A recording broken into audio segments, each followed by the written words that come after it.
अस्सलाम वालेकुम। आज हम एक नई वीडियो के साथ हाज़िर हुए हैं और क्वेश्चन नंबर 1 से लेके क्वेश्चन नंबर 4 तक एक्सरसाइज 7.2 के अंदर हमने कर लिया था। आज जो है वो हम क्वेश्चन नंबर 5 करेंगे और क्वेश्चन नंबर 5 जो है वो क्या है, the line through 6, -4 and -3, 2 is parallel to the line 2, 1 and 0, y। अब सपोज़ करें कि मेरे पास एक लाइन है जिसका पॉइंट है 6, -4, -3, 2 एंड दूसरी वाली जो लाइन है वो पैरेलल है 2, 1 से 0, y के दरमियान में। ठीक है। अब इन दोनों लाइन का जो है स्लोप बराबर है, क्योंकि ये दोनों लाइन पैरेलल है। सही है। मैं सपोज़ करता हूँ कि ये लाइन L1 है और इसका स्लोप M1 होगा, और इसका लाइन L2 है तो स्लोप M2 होगा। ठीक है। तो यहाँ पे हम सबसे पहले फाइंड आउट करते हैं। सबसे पहले थोड़ी सी वर्डिंग लिखते हैं कि let M1 is the slope of L1। ठीक है। And M2 is the slope of line L2। ठीक है। तो यहाँ पे ठीक है, तो सबसे पहले हम M1 का स्लोप निकालते हैं। इसके लिए हमारे पास, मैं लेट कर लेता हूँ, ये A है और ये B है। तो A और B, A जो है वो 6, -4 है, जिसको हम लेट कर लेंगे x1, y1। B जो है वो -3, 2 है, जिसको हम लेट कर लेंगे x2, y2। सो यहाँ से मैं M1 निकालता हूँ। M1 बराबर होता है y2 - y1 over x2 - x1। ठीक है। y2 की वैल्यू यहाँ पे 2 के बराबर है तो 2 रख देते हैं, माइनस y1 की वैल्यू है -4 के बराबर तो -4 रख दिया, divided by x2 - x1 means -3 -2। तो here we have 2 + 4 divide by -3 - 2 -5, तो 6/-5 -6/5। ये आ गई M1 की वैल्यू। 4 M2, अगर मैं M2 निकालता हूँ तो M2 के केस में यही फॉर्मूला लगेगा, y2 - y1 over x2 - x1। y2 की जो वैल्यू है वो 2 है।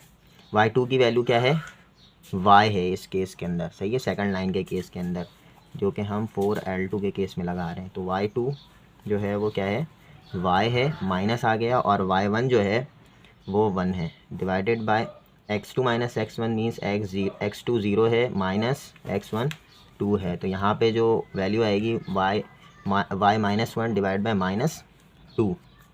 ठीक है। अब हमें क्या करना है, if according to given condition, यहाँ पे क्या है, इफ़ 2 लाइन्स आर पैरेलल को इस तरह सिंबल से लिखते हैं। ठीक है। तो यहाँ पे होगा M1 बराबर है M2 के, तो इस केस में M1 बराबर होगा -6/5 के, और यहाँ पे M2 की वैल्यू आई है y -1 ओवर -2। अभी फ़िलहाल मैं -2 माइनस ऊपर लेके जाता हूँ। सही है, माइनस ऊपर लेके गए हम, -1 डिवाइड बाई 2, तो -6/5। देखें ये माइनस कैंसिल, और 2 इधर आके 6 से मल्टीप्लाई होगा तो 12, और 5 इधर जाएगा तो 5y -1। ठीक है। तो ये हो जाएगा 5y -5 इक्वल टू 12 वैसे ही रखें, -5 इधर आके +5 हो जाएगा, और 5y वैसे ही रहेगा। ये हो जाएगा वैल्यू टोटल 17/5। y की वैल्यू आ गई 17/5। Hence the point are, basically जो पॉइंट हमारे पास वो था 0, y। तो 0, y जो है वो बराबर हो गया 0,17/5। ये हमारा क्या हो गया, पॉइंट हो गया। ठीक है। अब हम आते हैं क्वेश्चन नंबर 6 के अंदर। क्वेश्चन नंबर 6 जो है वो भी बिल्कुल सेम है, इसके ही तरह है। ठीक है। तो सबसे पहले एक लाइन में सपोज करता हूँ कि द लाइन थ्रू, एक लाइन है जो कि गिवन है A2, 5 B -3, -2। ठीक है। और जो कि परपेंडिकुलर है किस लाइन के, जो कि परपेंडिकुलर है, सपोज कर लें x, 3 वाले लाइन के, और 4, -1 वाले लाइन के। यही कह रहा है ना कि परपेंडिकुलर होना चाहिए। ठीक है। तो मैं सबसे पहले लेट कर लेता हूँ, let M1 is the slope for L1 and M2 is the slope for L2। ठीक है। Which is perpendicular to each other, ठीक है, ये काम कर लेना है। अच्छा, उसके बाद जो है मैं यहाँ पे फाइंड आउट करता हूँ, ये m1 होगा और ये वाला m2 होगा, सही है। तो मैं सबसे पहले m1 निकालता हूँ, m1 बराबर है y2 minus y1 over x2 minus x1। तो यहाँ पे इस केस के अंदर y2 जो है वो है -2, फॉर्मूले का माइनस आ गया, और y1 जो है वो 5 है तो 5 लिख दिया, डिवाइड बाय x2 जो है वो -3 है, फॉर्मूले का माइनस आ गया, और x1 जो है वो 2 के बराबर है। तो ये आ गया -7 over -5, minus minus cancel, 7 over 5 आपका m1 आ गया। 4 m2 के केस में m2 बराबर होगा, इसमें मुझे बताएं, यहाँ पे देखें x1 y1 है, x2 y2 है, तो यहाँ पे y2 minus y1 over x2 minus x1 formula है। y2 जो है वो बराबर है 3 के, माइनस करेंगे y1 जो है वो बराबर है -1 के, over x2 minus x1 means x2 हमारा x है, फॉर्मूले का माइनस आ गया, और x1 हमारा 4 है, सही है इस केस के अंदर। अब यहाँ पे जो वैल्यू आएगी वो आएगी 3 + 1 डिवाइडेड बाय x माइनस 4, ठीक है, ये वैल्यू आ जाएगी 4 ओवर x माइनस 4। तो यहाँ पे अकॉर्डिंग टू गिवन कंडीशन, अब यहाँ पे जो कंडीशन है वो परपेंडिकुलर वाली कंडीशन है, ठीक है। दो लाइन जो है वो बेसिकली क्या है, परपेंडिकुलर है, यानी L1 और L2 ये दोनों क्या है, परपेंडिकुलर है। इस केस के अंदर m1 मल्टीप्लाई बाय m2 बराबर होगा -1 के, m1 की वैल्यू है 7 ओवर 5 मल्टीप्लाई बाय m2 की वैल्यू है 4 over x minus 4 equal to -1। 7 4 28, और 5 को इस x से मल्टीप्लाई करेंगे तो 5x, -5 को इस 4 से मल्टीप्लाई करेंगे तो 20 इक्वल टू -1। 28 वैसे ही लिखें, यहाँ पे -1 से मल्टीप्लाई होगा 5x माइनस 20, तो यहाँ पे माइनस साइन अंदर मल्टीप्लाई होगा तो माइनस का 5x प्लस का 28 प्लस का 20 इधर आके माइनस का 20 इक्वल टू माइनस का 5x, ये वैल्यू आ गई 8 इक्वल टू माइनस का 5x, ये इधर आके डिवाइड होगा, और x की वैल्यू आ जाएगी माइनस का 8 over 5। Hence the point are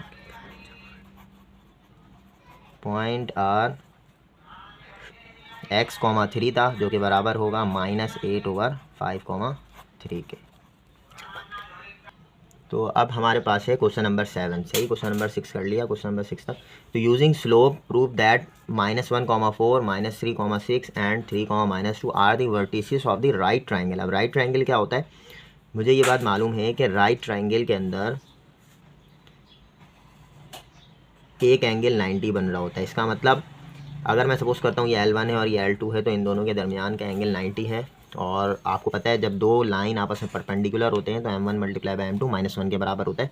हमें यही बात प्रूफ करनी है। तो मैं सबसे पहले क्या कर रहा हूँ, यहाँ पे let a -1, 4, b -3, -6 and c 3, -2 are the vertices of right triangle, basically right triangle, ठीक है। सो राइट ट्राइंगल के केस में दो लाइन परपेंडिकुलर होना चाहिए। तो मैं क्या कर रहा हूँ, मैं कर रहा हूँ सबसे पहले फाइंडिंग स्लोप m1 4 a से b के लिए, ठीक है, a से b के लिए m1 फाइंड आउट कर रहा हूँ। अब मुझे पता है a से b के लिए मैंने यहाँ पे जो लेट किया हुआ है, a सपोज कर रहा हूँ -1, 4 जिसको मैं कह रहा हूँ x1, y1, b सपोज कर रहा हूँ -3, -6 जिसको मैं कह रहा हूँ x2, y2।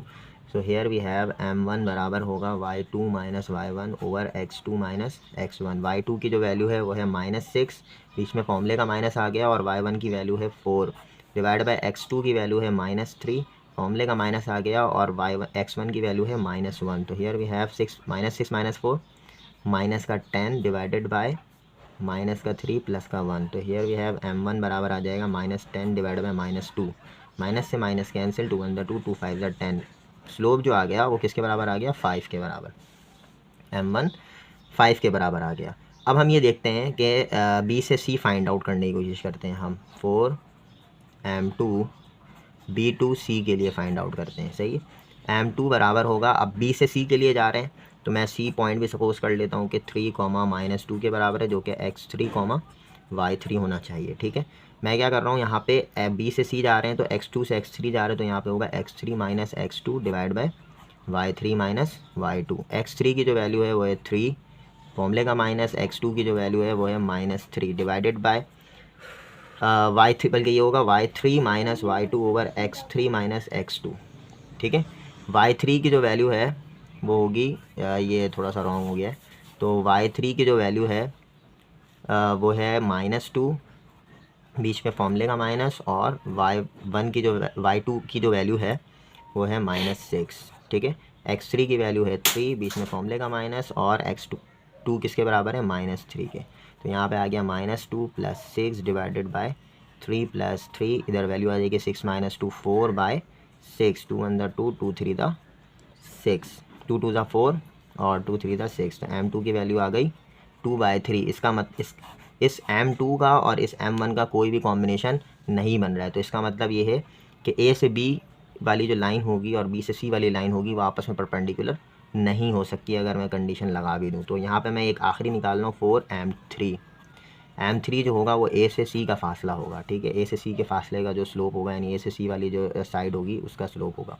तो मैं m3 निकाल रहा हूँ। m3 जो होगा a से c के लिए जा रहे हैं, तो y3 minus y1 over x3 minus x1। तो यहाँ पे इस केस के अंदर y3 की जो वैल्यू है वो है -2, बीच में फॉर्मूले का माइनस, और y1 जो है वो 4 के बराबर है, डिवाइडेड बाय x3 की जो वैल्यू है वो है 3, बीच में फॉर्मूले का माइनस, और x1 जो है वो -1 के बराबर है। तो ये हो गया -6 डिवाइड बाय 3 + 1, तो -6/4, इधर वैल्यू आ जाएगी 2, इधर वैल्यू आ जाएगी 3, तो -3/2। तो अब मुझे जो है दो ऐसे स्लोप नज़र आ रहे हैं जो कि आपस में परपेंडिकुलर वाले केस में एक की तरह लग रहे हैं। क्या, कौन कौन से, एक m2 है और एक m3 है। तो मैं क्या कर रहा हूँ नाउ, मैं जो है वो कंडीशन लगाऊंगा m2 × m3 = -1। अब देखें ये प्रूफ कैसे होगा। m2 की वैल्यू है 2/3 × m3 की वैल्यू है -3/2 = -1। देखें 2 से 2 कैंसिल, 3 से 3 कैंसिल, -1 बराबर आ गया -1 के। तो इट मीन्स डैट m1 जो था हमारे पास, वो m2 जो था हमारे पास वो क्या था, b से c वाली लाइन के लिए था, b से c वाले डिस्टेंस के लिए था। ये परपेंडिकुलर होगा m3 के, जो कि a से c वाले डिस्टेंस के लिए है, ठीक है। तो ये यहाँ पे क्या हो गया, प्रूव्ड हो गया, सही। अब नेक्स्ट जो है वो लास्ट है, और जो कि बहुत ज़्यादा मुश्किल होगा हमारे लिए सॉल्व करना। वो क्या है कि using slope find the fourth vertex of rectangle. Rectangle अब हमें बनाना है। अब मुझे पता है रेक्टेंगल जो होगा वो मैं सपोज़ कर लेता हूँ वो कुछ इस तरह से होगा। रेक्टेंगल में अपोजिट साइड्स जो होती हैं वो बराबर होती हैं। अपोजिट साइड्स की जो लेंथ होती है वो बराबर होती है। ये इसकी लेंथ बराबर होगी, इसकी लेंथ बराबर होगी, ठीक है। तो मैं सबसे पहले लेट कर रहा हूँ कि लेट a 0,1 बराबर है x1, y1 के, b 4, -3 4, -3 जो कि बराबर है x1, x2, y2 के, और c 12, 3 जो कि बराबर है x3, y3 के, और d मैं लेट कर रहा हूँ x, y जो मुझे फाइंड आउट करना है, जो कि बराबर है x4, y4 के। अब इस केस के अंदर a, b, c और d मुझे क्या लेना होगा, ये सवाल होता है, ठीक है। ये कंडीशन मुझे लगानी होगी यहाँ पे। अब इसके लिए नॉर्मली जो है वो मैं एक फिगर जनरेट कर लेता हूँ जिससे समझ में आए कि ये पॉइंट्स हैं कहाँ पर, और इसको मुझे कहाँ से इसका स्लोप लेना है। 0, -1 कहाँ होना चाहिए, 0, -1 मैं सपोज़ कर रहा हूँ इस पॉइंट पे होना चाहिए। ये है 0, -1। 4, -3 कहाँ पे होना चाहिए, 1 2 3 4। 4, -3 जो है वो 1 2 -2 -3, तो 4, -3 तकरीबन यहाँ पर होना चाहिए, 4, -3। नेक्स्ट जो है वो 12, 3 कहाँ होगा, 4 12, -3 अप्रॉक्स कुछ यहाँ पे होगा, इधर ये होगा 12, 3। और x, y मुझे नहीं पता, तो मैं इसको ज्वाइन कर रहा हूँ इस लाइन को, और यकीनन अगर ये इस तरह से है तो ये भी क्या होगा, इस तरह से ही होगा, यहाँ पे इस तरह से कुछ होगा। तो ये एक क्या बन रहा है, हमारा रेक्टेंगल बन रहा है। तो ये हमारा जो है वो रिक्वायर्ड पॉइंट होगा x, y। तो मैं इससे ही, इस कंडीशन से, ये तो मेरा a हो गया ना, ये a हो गया, ये b हो गया, और ये c हो गया। अब मुझे जो है वो यहाँ पे कंडीशन लगानी है बेसिकली a से d। सबसे पहले मैं निकाल रहा हूँ b से c। मुझे पता है, लेट कर लेता हूँ कि b से c का फासला बी से सी स्लोप जो होगा, बी से सी वाला जो स्लोप होगा वो बराबर होगा ए से डी वाले स्लोप के लिए, ठीक है। ये पहली कंडीशन हो जाएगी। दूसरी कंडीशन जो है वो ए डी से सी जो होगा, एफ स्लोप जो होगा डी से सी का वो बराबर होगा ए से बी के स्लोप के।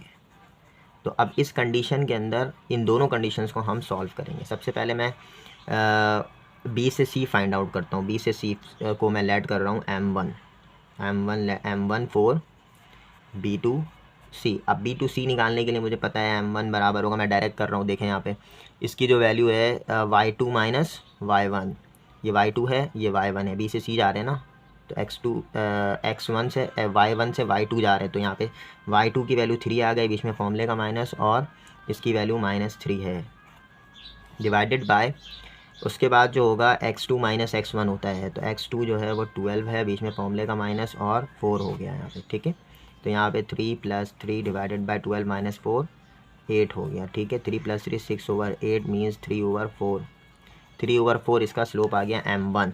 फिर इसी तरीके से मैं A से D को M2 सपोज कर रहा हूँ फॉर A to D। अब A to D वाले केस के अंदर M2 अगर मैं निकालता हूँ तो मुझे बताएं A से D जा रहे हैं तो y -1 हो जाएगा और x -0 हो जाएगा, x -0। तो इधर वैल्यू आ जाएगी y + 1/x। अब इस केस के अंदर मुझे कंडीशन पता है, इक्वेशन नंबर 1 जो है वो मुझे ये कह रहा है कि m जो है वो b से c का बराबर है m a से d के। तो इस कंडीशन के अंदर m b से c बराबर होगा 3/4 = y + 1/x। तो यहाँ पे एक इक्वेशन बन जाएगी 3x = इधर 4 आके मल्टीप्लाई होगा तो 4y + 4, इधर वैल्यू आ जाएगी 3x - 4y - 4 = 0। ये इक्वेशन ए कह देते हैं इसको, ठीक है। नेक्स्ट जो कंडीशन है वो मुझे निकालने हैं यहाँ पे D to C वाली कंडीशन। अब D to C को मैं लेट कर रहा हूँ M3 for D to C। M3 निकालेंगे हम D to C के लिए। अब खुद देखें गौर से, यहाँ पे अगर हम D से C जा रहे हैं तो इस केस के अंदर Y2 - Y1 3 - y हो जाएगा, सही है। M3 जो होगा वो हो जाएगा 3 - y और X2 - X1 जो होगा वो हो जाएगा 12 - x, ठीक है, यानी X2 - X1 12 - x। तो हियर वी हैव ये M3 की वैल्यू आ गई बेसिकली, ठीक है। इससे हम मज़ीद और नहीं कर सकते। नेक्स्ट जो काम होगा वो हम करेंगे A to B के लिए, सही है, क्योंकि A to B और D to C बराबर है उसका स्लोप। तो A to D के लिए मैं लेट कर लेता हूँ M4 A to D के लिए, ठीक है।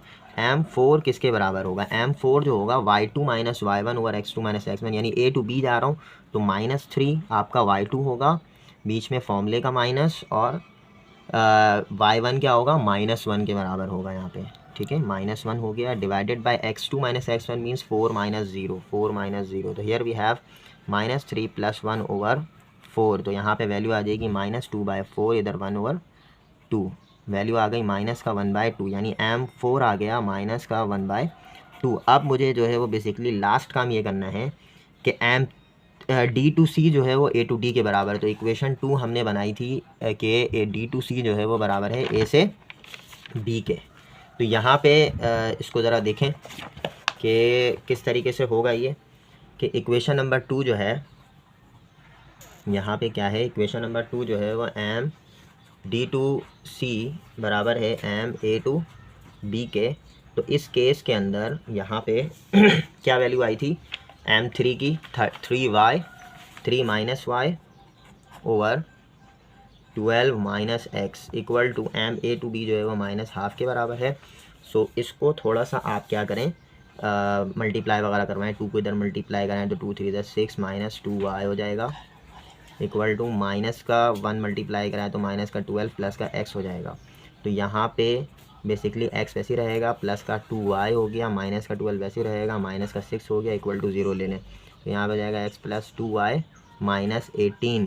ये 0 आप चाहें तो इधर लगाएं या इधर लगाएं, आपकी मर्ज़ी है। तो x + 2y - 18 = 0, इक्वेशन B हो गया। अब हमें लास्ट काम ये करना है कि इक्वेशन A और B को आपस में सॉल्व करना है। ये जो इक्वेशन A आई है इसको सॉल्व करेंगे और इक्वेशन B जो आई है इसको सॉल्व करेंगे और x और y की वैल्यू निकालेंगे। अब मुझे ख़ुद बताएं इन दोनों के अंदर मैं ऐसा क्या करूं कि x की वैल्यू निकल जाए और y की वैल्यू निकल जाए। यहाँ पे देखें 3x है और यहाँ पे x है, तो मैं इक्वेशन b को 3 से मल्टीप्लाई कराऊंगा। 3 multiply by equation b and then subtract करूँगा। देखें कैसे होगा, बहुत आसान है। x की वैल्यू को इस इक्वेशन b को मुझे 3 से मल्टीप्लाई करना है, तो ये हो जाएगा 3x प्लस 6y प्लस का यहाँ पे माइनस का 18 है ना, तो माइनस का 18 3 ज़ा क्या होगा यहाँ पे 18 3 ज़ा 54 आई थिंक 18 3 ज़ा 54, तो हो जाएगा 18 मल्टीप्लाई बाय 3, ये 54 हो जाएगा। ठीक है, 54 is equals to 0 and then subtract करना है किससे, a से सब्ट्रैक्ट करना है, तो 3x माइनस का 4y माइनस 4 इक्वल टू 0। तो सब्ट्रैक्ट वाले केस में प्लस वाला माइनस कर दिया, माइनस को प्लस कर देंगे, नीचे वाले का साइन चेंज कर देंगे, तो ये कैंसिल हो गई वैल्यू। 6y प्लस 4y ये हो जाएगा 10y माइनस का 54 प्लस का 4, ये क्या हो जाएगा माइनस का 50 इक्वल टू 0, तो y की वैल्यू आ जाएगी 50/10, ये 5 आ गई y की वैल्यू। अब देन ये y equal to 5 put in equation A में पुट कर दें या बी में पुट कर दें, मैं इक्वेशन ए के अंदर पुट कर रहा हूँ। इक्वेशन ए जो थी वो क्या थी, 3x माइनस ये वाली इक्वेशन थी 3x, ये इक्वेशन थी कि भाई 3x माइनस का 4y माइनस का 4 इक्वल टू 0। यहाँ पे अगर y की वैल्यू 5 रखनी है, minus 4 equal to 0, 3x minus का 20 माइनस 4 इक्वल टू 0, 3x बराबर हो जाएगा इधर 24 हो जाएगा आकर के, और x की वैल्यू आ जाएगी 24/3, इसकी वैल्यू आ जाएगी 8। Here the fourth vertex D x, y बराबर हो जाएगा 8,5 के। x की वैल्यू 8 आई थी और y की वैल्यू 5 आई है, तो ये आपका हो गया फोर्थ वर्टेक्स। तो यहाँ पे एक्सरसाइज 7.2 आपका ख़त्म हो गया है, और मज़ीद मोर वीडियोज़ देखने के लिए चैनल को सब्सक्राइब करें और बेल आइकन दबा दें। Thank you.